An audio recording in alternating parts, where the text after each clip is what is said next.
6 do Eclesiástico,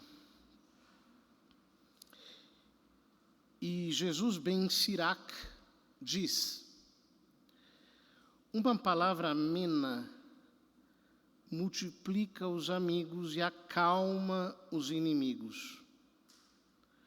Uma língua afável multiplica as saudações.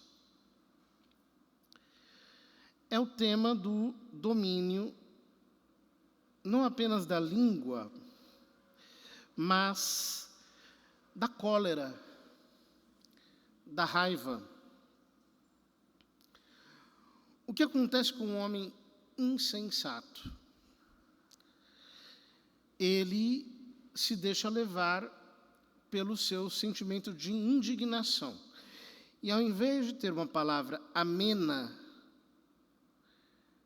ele reage de maneira descontrolada. E aí começam as alfinetadas, as patadas, as indiretas, depois as diretas, até que chega-se ao xingamento, e do xingamento se passa ao ódio e à guerra declarada. Nós temos que ser sábios. O sábio, ele se controla. Ele sabe apaziguar uma situação. Como é triste uma pessoa ignorante. Uma pessoa ignorante é assim: quando uma palavra entra na sua sensibilidade, ela perde o controle. Então, por exemplo, às vezes, uma vez me contaram de um médico que estava explicando para a família o problema de uma menina que tinha uma doença. E aí ele utilizou uma palavra que foi mal colocada. Aquilo virou uma briga. Por quê? O homem ignorante, ele não tem a boa vontade de tentar entender positivamente o que o outro diz. Quando uma palavra entra atravessada, ele já reage com agressividade. E a situação, que talvez não fosse tão grave, se agrava. E se for grave, ela se tornará ainda mais grave.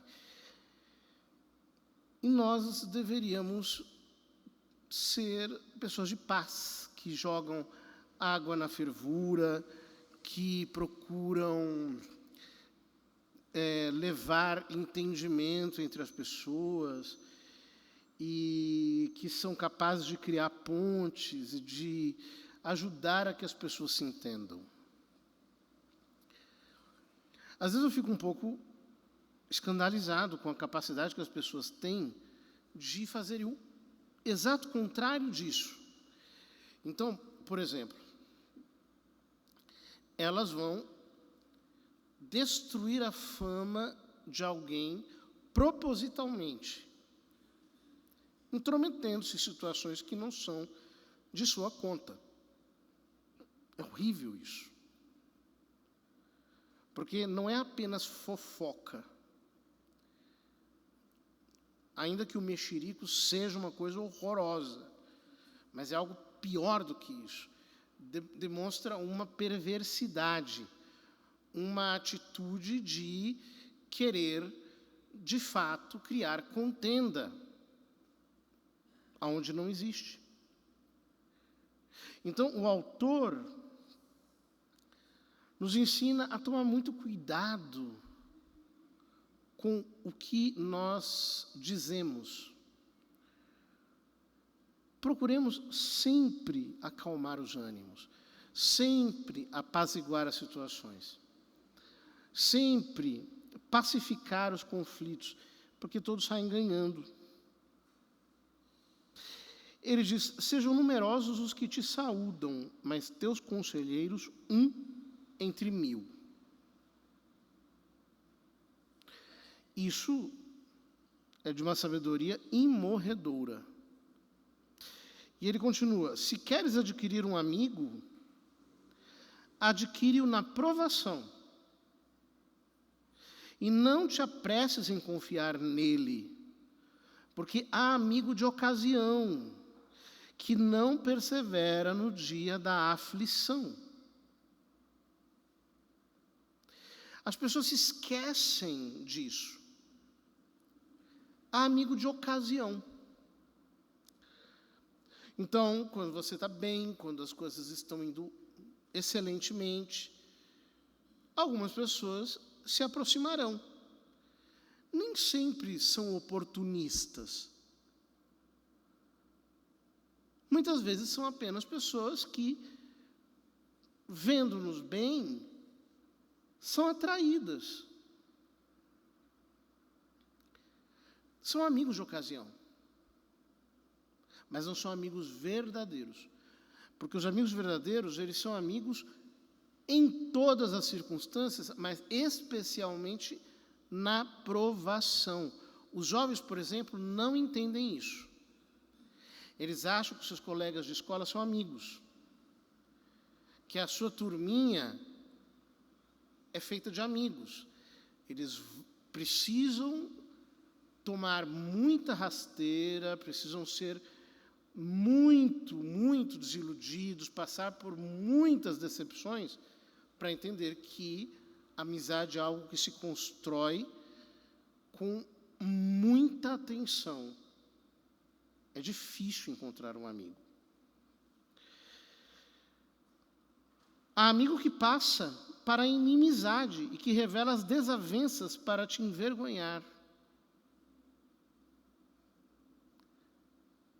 É um amigo que muda de lado. Aquela pessoa que, por alguma razão, a máscara cai e, quando ele percebe isso, vai para o lado oposto e começa a tentar te envergonhar, a te destruir. Isso é muito frequente.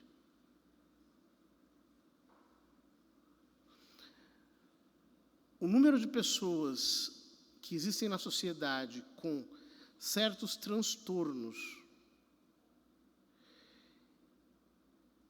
nos quais elas não sentem empatia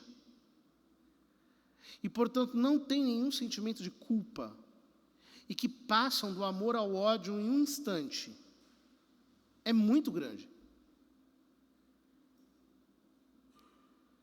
E nós precisamos nos acautelar. Às vezes, nós sofremos muito para aprender isso.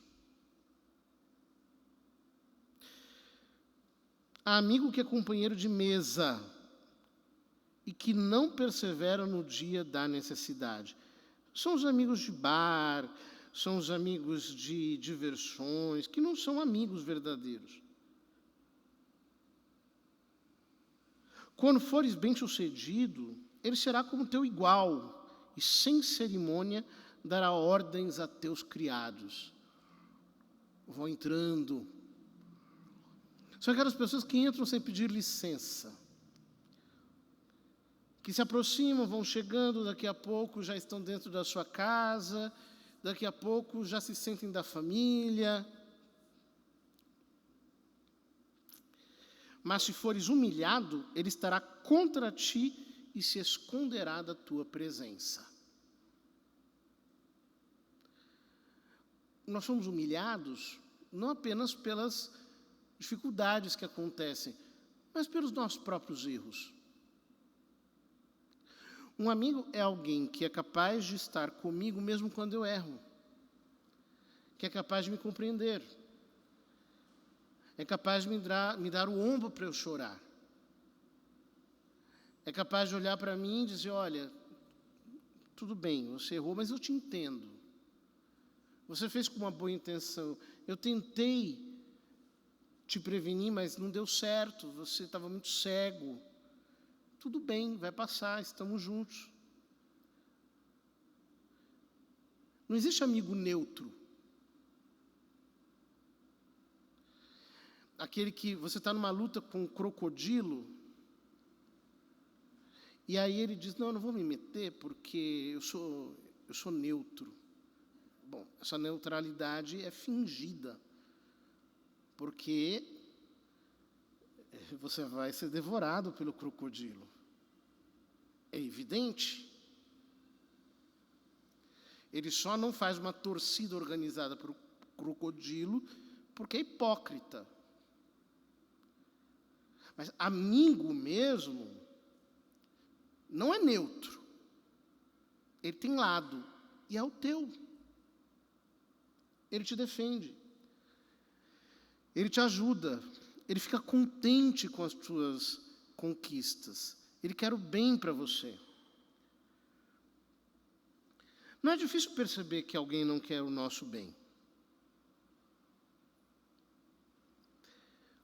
Basta observar. E é por isso que o autor diz, afasta-te dos teus inimigos e toma cuidado com os amigos. Ou seja, seja mais atencioso.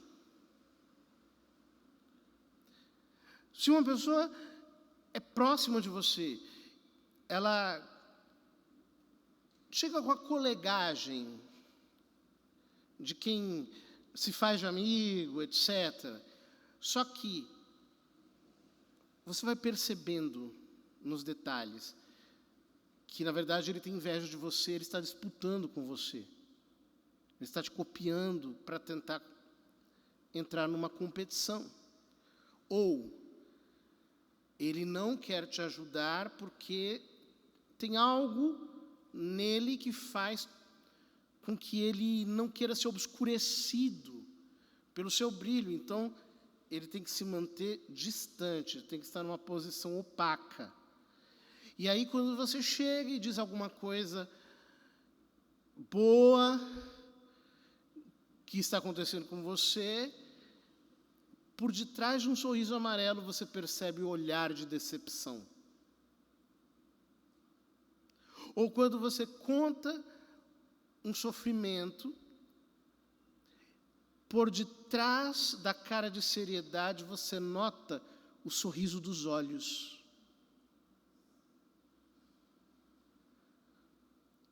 O que o autor está dizendo é, você tem que ser atento. Porque você tem que ter responsabilidade com a sua vida, responsabilidade com a sua família, com a sua história. Você não pode abrir os segredos da tua casa para qualquer um.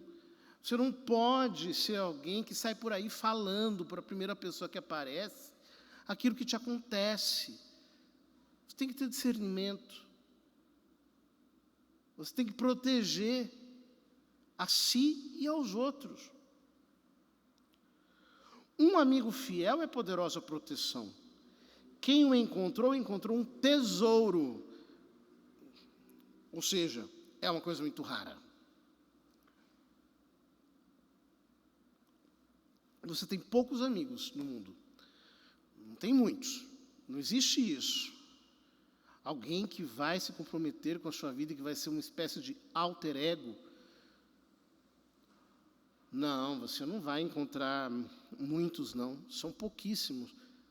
Talvez se contem na palma de uma mão. Um amigo fiel,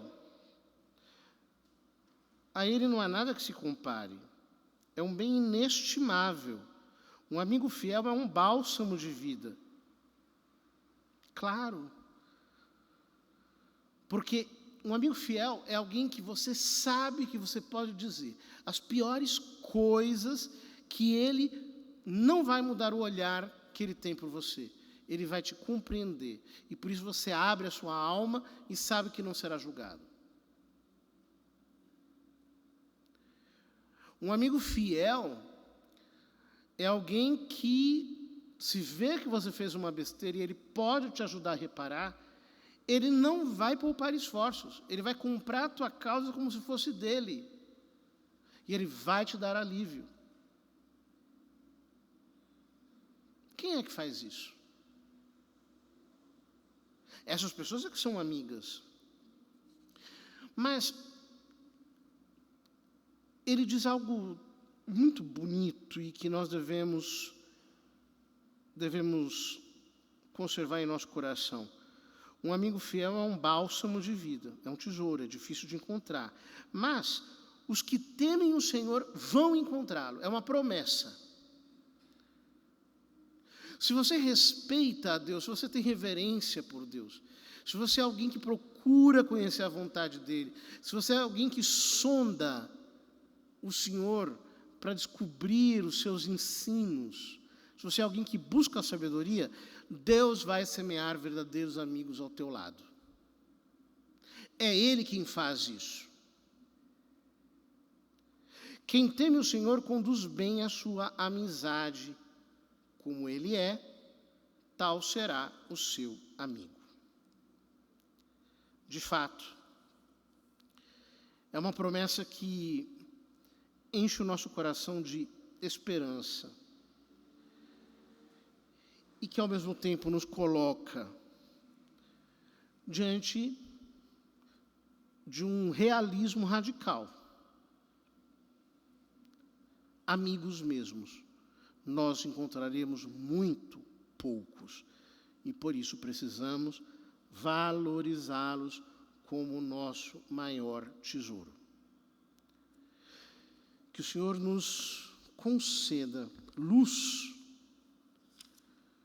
para valorizarmos os nossos tesouros. Os nossos tesouros são os nossos segredos mais íntimos. Aqueles que somente um amigo verdadeiro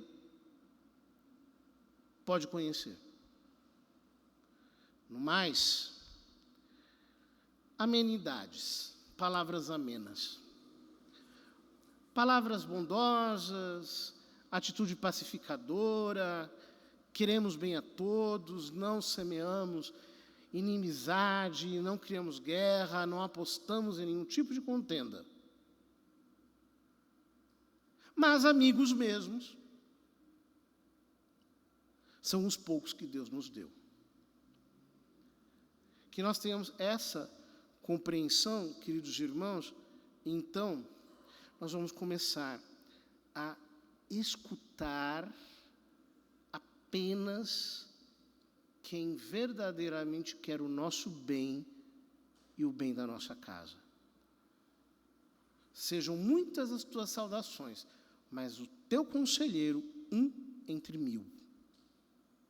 Não escute o primeiro que chegar lhe dizendo qualquer coisa. Teu conselheiro tem que ser um entre 1000. Seja seletivo. Porque é assim que o Senhor nos garante que nós teremos êxito em nossos caminhos e nos preservaremos de desnecessárias decepções.